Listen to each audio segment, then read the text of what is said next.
নমস্কার বন্ধুরা, all in one চ্যানেলে আপনাদের সবাইকে স্বাগত জানাই। আশা করি সবাই ভালো আছেন, সুস্থ আছেন। আমরাও ভালো আছি। আজকে যে ফলটি আমি ভিডিওতে দেখাচ্ছি এটা হয়তো সবাই খেয়েছেন, তবে আপনারা কি নামে একে বলেন সেটা আমাকে জানাতে পারেন। আমরা এটাকে আতা বলি।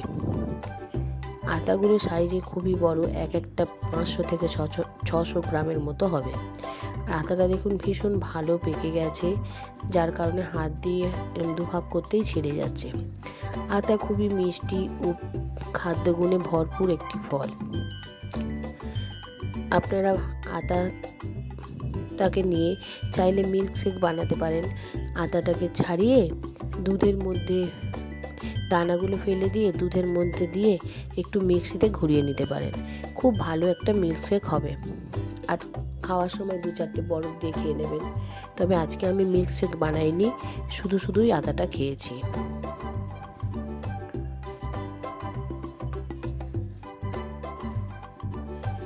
আমি একটা চামচ দিয়ে এগুলো তুলে নিয়েছি। এটাকে দেখলে আমার ছোট্ট কাঁঠাল বলে মনে হয়। কাঁঠালের কোয়াগুলো যেরকম সুন্দরভাবে সাজানো থাকে, এর কোয়াগুলোও দেখুন খুব সুন্দরভাবে সাজানো থাকে। আমার ওই জন্য খুব ভালো লাগে, ছোট্ট একটা কাঁঠাল বলেই মনে হয়। তবে ওর রঙটা হলুদ হয় আর এর রঙটা হয় সাদা।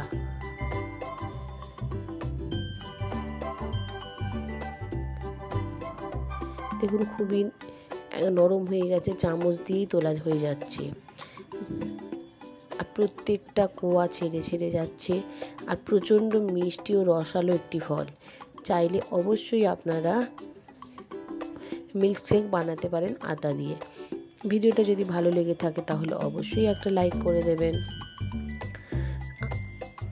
আমার পরিবারের সদস্যদের সবাইকে জানাই অনেক ধন্যবাদ। যারা এখনো পরিবারের সদস্য হননি তাদেরকে সদস্য হওয়ার জন্য অনুরোধ জানাচ্ছি। সবাই ভালো থাকবেন, সুস্থ থাকবেন। দেখা হবে পরের একটা ভিডিওতে।